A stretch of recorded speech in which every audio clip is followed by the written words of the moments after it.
ஒரு செடிய விதையில இருந்தோ அல்லது தண்டில இருந்தோ உருவாக்குறத பாத்திருக்கோம். ஆனா இவங்க செஞ்சிருக்கிற முயற்சி ரொம்ப வித்தியாசமா இருக்கு. அது என்னன்னு இப்ப பாருங்க. என் பேர் ராஜரத்னங்க. விவசாயம் தான் எங்களோட குடும்ப தொழில். நாங்கள் இப்போ வந்து நர்சரி, ஈடன் நர்சரி அப்படிங்கிற பேரில் நர்சரி கார்டன்ஸ் நடத்திட்டு வந்துட்டுருக்குறோம். விவசாயிகளுக்கு தேவையான எல்லா நாற்றுகளையும் ப்ரொடியூஸ் பண்ணி கொடுத்துட்ருக்குறோம். டிஷ்யூ கல்ச்சர் ட்ரைனிங் போயிருந்தப்போ தான் வந்துங்க ஒரு செடியோட பேசிக் என்ன ஏதுன்னு எல்லாம் வந்து தெரிய வந்தது.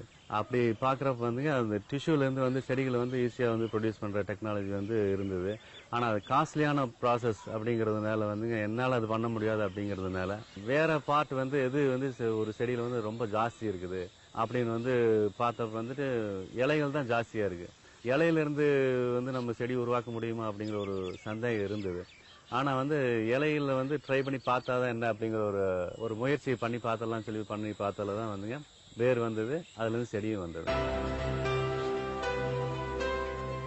நம்ம வந்து இந்த செடியை வந்து டிஸ்டர்ப் பண்ணாம வெறும் இலை மட்டுமே எடுத்து பண்றப்ப வந்துங்க அந்த செடியோட ஸ்ட்ரக்சர் எதுவுமே மாறதே கிடையாது. உதாரணத்துக்கு வந்து ஒரு கொய்யா மரத்துல வந்து ஒரு 500 இலை இருக்குது அப்படின்னா வந்துங்க ஃபர்ஸ்ட் ஸ்டேஜ்ல வந்து நம்ம வந்து ஒரு 200 இலை மட்டும் எடுத்துக்கிறோம். 200 இலை மட்டும் எடுத்து ப்ரொடக்ஷனுக்கு வச்சுக்கிறோம். மீதி 300 இலையை வந்துங்க ரெகுலரா நடக்கிற வேலைகளுக்கு வந்து நம்ம விட்டு வச்சிடறோம்.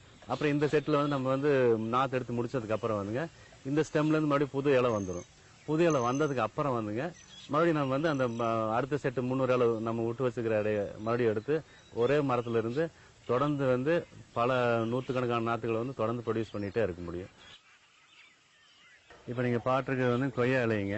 அது வந்துங்க இப்போ பெவஸ்டின் ட்ரீட்மெண்ட் கொடுக்கணும். பெவஸ்டின் ட்ரீட்மெண்ட்னா வந்துங்க பெவஸ்டின் பவுடரை வந்துங்க 1 லிட்டர் 2 கிராம் அப்படின்னு கலக்கி இருக்கிற அந்த தண்ணியில் வந்துங்க போட்டு எடுத்துட்டோம்னா வந்துங்க ஃபங்கல் அட்டாக் இருக்காது, அழுகல் வராதுங்க. இது எடுத்ததுக்கு அப்புறம் வந்துங்க பாலிபேக்ல வந்து ஓட்டை போட்டுக்கணும். ஃபர்ஸ்ட் ஓட்டை போட்டுட்டுங்க ரூட்டிங் ஹார்மோனை டச் பண்ணி நடணும்.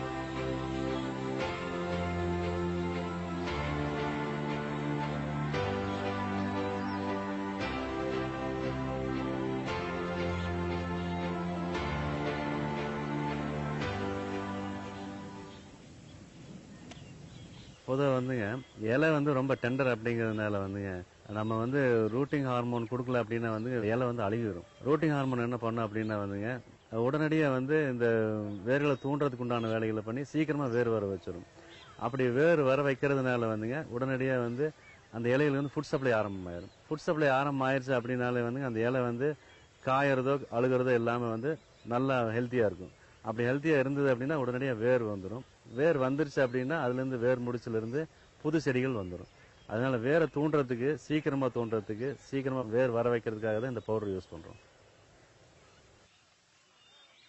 இலைகளை இந்த மாதிரி பிளான்ட் பண்ணதுக்கு அப்புறம் வந்துங்க இந்த பேப்பரை வந்து இழுத்து ஏர்டைட்டா நல்லா வந்து கவர் பண்ணிடணும். இது வந்து எங்களோட லோ காஸ்ட் டனல் மிஸ்ட் சேம்பருங்க. இது வந்து என்ன பண்ணும் அப்படின்னா வந்துங்க நம்மளுக்கு தேவையான 25 டிகிரி டு 28 டிகிரி செல்சியஸ் வந்துங்க டெம்பரேச்சர் வந்து இதே வந்து இது மெயின்டைன் பண்ணிக்கும். இது ஜாஸ்தி பண்ணாது. இதே மாதிரி வந்துங்க இதோட ஈரப்பதம் வந்துங்க 60க்கு மேலே வேணும். அந்த 60க்கு மேலே ஈரப்பதத்தையும் வந்து இந்த ஸ்ட்ரக்சர் வந்து நாங்கள் டிசைன் பண்ணி இந்த ஸ்ட்ரக்சர் வந்து மெயின்டைன் பண்ணிக்கும். மற்றதுலாம் வந்துங்க நீங்கள் வந்து செயற்கையாக தான் வந்து இது பண்ணணும். பாலித்தீன் ஷீட்டை போட்டு மூடி நீங்கள் வச்சிட்டாலே போதும். இதே வந்து இதுக்கு தேவையான ஈரப்பதத்தையும் இதுக்கு தேவையான டெம்பரேச்சரையும் மெயின்டைன் பண்ணிக்கும். இதை க்ளோஸ் பண்ணதுக்கு அப்புறம் வந்துங்க 5 வாரம் கழிச்சுங்க இந்த மாதிரி வந்து இலையிலேருந்து வேர் ஃபுல்லாகவே வந்துடும். வேர் வந்ததுக்கு அப்புறம் வந்துங்க வேர் முடிச்சுகள்ல இருந்து வந்துங்க சின்னதாக நாற்றுகள் வந்து உற்பத்தியாகி மேலே வர ஆரம்பிக்கும். சின்னதாக ஸ்ப்ரவுட்டிங் வருங்க. இந்த ஸ்ப்ரவுட்டிங் வந்ததுக்கு அப்புறம் வந்துங்க அடுத்த ஸ்டேஜில் வந்துங்க இந்த மாதிரி வந்துருங்க. புதுசா ஸ்ப்ரவுட்டிங் வந்து அந்த புது நாத்து உற்பத்தி ஆகிறத இப்ப நீங்க பாத்துட்டு இருக்கிறீங்க. நாத்து வந்து ரெடி ஆயிடுச்சுன்னு அர்த்தம். இது வந்து நம்ம வெயில்ல வந்து ஹார்டனிங் ப்ராசஸ், செகண்ட் ஹார்டனிங் ப்ராசஸ்க்காக வந்து வெயில்ல வச்சுட்டோம்னா அப்படியே இருக்கும். வச்சதுக்கு அப்புறம் வந்துங்க அடுத்த ஒரு 1.5 மாசத்துல வந்து விவசாயிகளுக்கு வந்து சப்ளை பண்ணலாம்.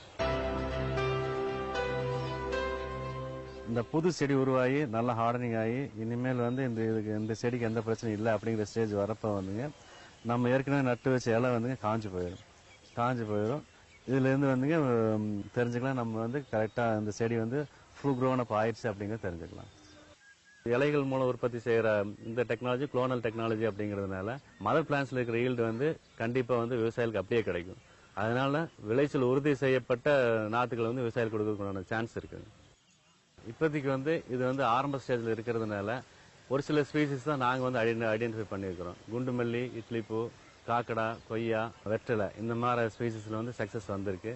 ஒவ்வொரு ஸ்பீசிஸும் நாங்கள் வந்து எடுத்துட்டு ஸ்டடி பண்ணிட்டு இருக்கிறோம். உதாரணத்துக்கு வந்து மலைவேம்பு, சந்தனம், வேங்கை இந்த மாதிரி மலர் நாற்றுகள்லையும் வந்து உற்பத்தி பண்ணுறதுக்கு உண்டான வேலைகள் இறங்கியிருக்கிறோம்.